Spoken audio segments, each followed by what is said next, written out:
दोस्तों पहले के वक्त में हमारे पास इतनी चीज़ें होती थी पढ़ने के लिए। जब मोबाइल इतना ज़्यादा स्मार्ट नहीं हुआ करता था तो हम टोटली डिपेंड होते थे न्यूज़पेपर के ऊपर, बुक्स के ऊपर, और नॉवल वगैरह पढ़ के भी इंजॉय कर लिया करते थे। डेली कुछ नया सुनने को मिलता था, न्यूज़ वगैरह भी देखी जाती थी और न्यूज़पेपर भी हम पढ़ा करते थे। हम में बहुत सारे लोग शायद बेशक ऐसे हों जो कि स्कूल के वक्त में क्रिकेट वाला पेज ज़्यादा पढ़ते थे। कुछ लड़कियां ऐसी हुआ करती थी जो बॉलीवुड गॉसिप का पेज ज़रूर पढ़ती थी, क्योंकि न्यूज़पेपर के साथ में वो भी एक अलग से ही आता था।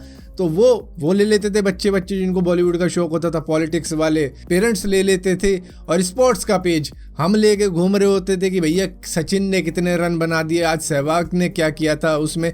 तो इस तरीके की चीज़ें होती है। और इंटरनेशनल पेज अलग होता है जहाँ पर हमें तरह तरह की चीज़ें देखने को मिल जाती कि भैया उस कंट्री ने तो ये चीज़ें कर दी। और जनरल चीज़ें जो कि आजकल हम पढ़ते ही रहते हैं, फैक्ट्स वगैरह, उनकी भी नॉलेज वहीं से मिल जाती थी। तो वो दिमाग में काफ़ी ज़्यादा रहती थी। लेकिन इस टाइम पर हमको क्या चीज़ ज़्यादा देखने को मिलती है?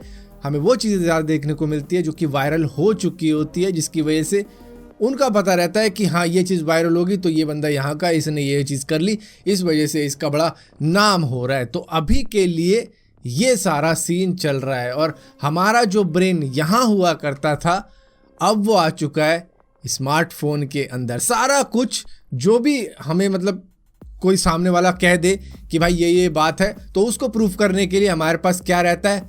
गूगल महाराज रहता है, जो कि हम मारते हैं गूगल, उसके बाद में सामने वाले को जवाब दे देते हैं, ये देख इसमें ये चीज़ें लिखी हुई हैं, तू गलत बोल रहा है, हम सही बोल रहे हैं। जबकि वो इन्फॉर्मेशन हमारे दिमाग से नहीं निकली, वो हमने गूगल से निकाल ली है। तो इसको बोलते हैं गूगल इफेक्ट। 2011 की रिसर्च में ये पाया गया था कि गूगल इफेक्ट अब लोगों के ब्रेन में आना शुरू हो चुका है, जिसकी वजह से अब वो चीज़ें खुद से याद नहीं रखना चाहते, क्योंकि उनको इजीली एक्सेसिबल है, इजीली रीडेबल है। और वो सारी चीज़ें जब मोबाइल के अंदर ही उनको मिल जाती है तो उनको इतना ज़्यादा कष्ट करने की ज़रूरत नहीं होती कि दिमाग में चीज़ें याद रख के वो सीधा गूगल करते हैं और उसके बाद में सारी चीज़ें दिखा देते हैं कि ये चीज़ें, और वो चीज़ें इतनी आराम से याद रहती भी नहीं, बहुत जल्दी भूल जाती है। वो एक तरीके की शॉर्ट टर्म मेमोरी होती है जो कि हम इजीली एक्सेस कर लेते हैं। लेकिन पहले के वक्त में क्या होता था कि हम रीड करते थे, क्योंकि उसके बाद में न्यूज़पेपर वगैरह रद्दी वाले को देने होते, तो हमें कई चीज़ें याद रहती थी क्योंकि हमने खुद से बड़े अच्छे तरीके से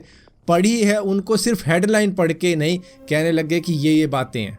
और यहाँ पर जो भी इंफॉर्मेशन हमको मिलती है ज़्यादातर करेक्ट ही मिलती है, लेकिन कई सारे डिफरेंट आर्टिकल मौजूद होते हैं, जिसकी वजह से अलग अलग बंदे अलग अलग चेरी पिकिंग कर सकते हैं कि भैया मेरी जो बात है जो मैं मनवाना चाहता हूँ उसके लिए मैं इस आर्टिकल को सिलेक्ट करूँगा। हाँ देख इसने ये कहा है, उसके बाद में दूसरे वाला बंदा होगा वो कहेगा मेरी बात ऐसी है तो मैं दूसरे वाला आर्टिकल पढ़ूंगा। तो इस तरीके से सही गलत का फैसला डिपेंड करता है कि किस तरीके का बंदा है। तो हाँ, अगर इन्फॉर्मेशन ऐसी है जो कि बिल्कुल न्यूज़ में आ चुकी है कि भैया ये चीज़ें वहाँ पर हुई हैं, तो मतलब हुई हैं। लेकिन जब किसी की बात आती है जजमेंटल वाली की जज करना है, तो वो डिफरेंट तरीके होते हैं। जैसे कि फ्लैट अर्थ सोसाइटी वाले लोग जो कि माने बैठे हैं कि अर्थ फ्लैट है, क्योंकि उनके पास में भी डिफेंड करने के लिए कई बातें हैं।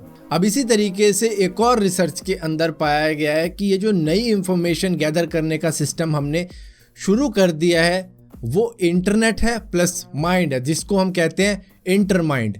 तो हमारा माइंड ये भी है और हमारा मोबाइल भी है, या फिर कंप्यूटर भी कह लो, जहाँ पर हम चीज़ें सर्च करते हैं उसके बाद में हमको इन्फॉर्मेशन मिल जाती है। जिसकी वजह से हो क्या रहा है कि हमारी मेमोरी अब उतनी ज़्यादा शार्प रही नहीं है, वो मतलब चाहती ही नहीं कि हम याद रखें चीज़ों को। आप इतनी सारी चीज़ें गूगल पर सर्च करते होंगे, कितनी याद रहती हैं?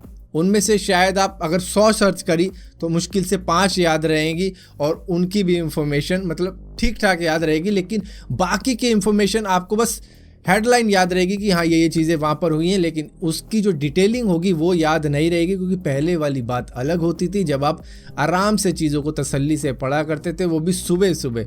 अब तो जब सामने वाले ने कह दिया तभी गूगल मारा, और सामने वाले भी कहते गूगल मार ले। तो ये है गूगल इफेक्ट, जिसकी वजह से हमारी मेमोरी अब उस तरीके की नहीं है जिस तरीके की पहली हुआ करती थी। हमको लगता है कि हम बहुत ज़्यादा स्मार्ट हैं, लेकिन हम भरोसे हैं इस मोबाइल के, जो हमको अलग अलग तरीके की इंफॉर्मेशन देता रहता है, जहां पर हम जिस भी चीज़ के बारे में सोचते हैं उस तरीके की इंफॉर्मेशन इससे निकाल सकते हैं। और इसी के साथ साथ यूट्यूब भी आ रखा है, जहाँ पर अलग अलग बंदे अलग अलग बातें करते हैं। हाँ, उनकी बातें मैच हो सकती हैं, लेकिन हर बार ऐसा होगा नहीं। सो इसी वजह से एक नई स्टडी के अंदर ये पाया गया है कि हम उतने स्मार्ट हैं नहीं जितने हम खुद को समझे बैठे हैं, क्योंकि एक बार अगर इंटरनेट गायब हो जाता है ना हमारी लाइफ से, तब सारी की सारी इंफॉर्मेशन धरी की धरी रह जाती है। मतलब आप फिर इतना ज़्यादा बता नहीं पाओगे जितना पहले बता रहे थे जब इंटरनेट आपके पास में था, गूगल आपकी हेल्प कर रहा था। तो ये सारा सिनेरियो है इस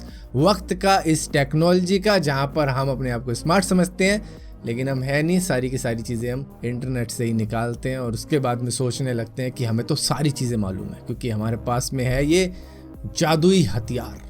सो फिलहाल के लिए दोस्तों इस वीडियो के अंदर इतना ही था। अगर वीडियो आपको पसंद आती है तो इस वीडियो को लाइक जरूर करना, शेयर जरूर करना और इसी तरीके की और भी वीडियो देखने के लिए इस चैनल को सब्सक्राइब जरूर करना। और सब्सक्राइब किया तो बेल का आइकॉन जरूर दबाना, वरना आपको मालूम नहीं चलेगा मैंने कोई वीडियो डाली भी है।